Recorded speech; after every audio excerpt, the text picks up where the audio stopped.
ధరిస్తూ ఖరీదైన భోజనం తింటూ చాలా మంది దాసదాసీ జనంతో విలాస జీవితం గడుపుతుండేవాడు. ప్రతిదినం బహుగా సుఖపడుతుండేవాడు. అతని ఇంటి ముందు వాకిట్లో లాజరు అనే పేరుగల ఒక దరిద్రుడు ఉండేవాడు.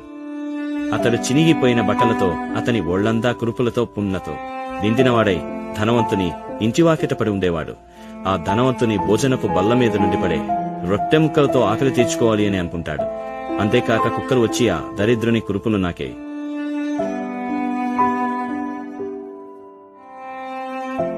అతను ఈ లోకంలో ఆకలితో, పేదరికంతో, వ్యాధులతో ఎంతో బాధపడ్డాడు.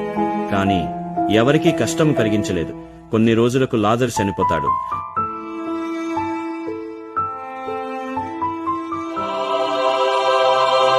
అతడు దేవదూత చేత కొనిపోబడి అబ్రాహాము ప్రక్కనుంచబడ్డాడు.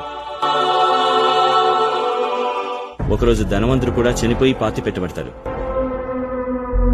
అతడు నరకంలో బాధపడుచుంటాడు.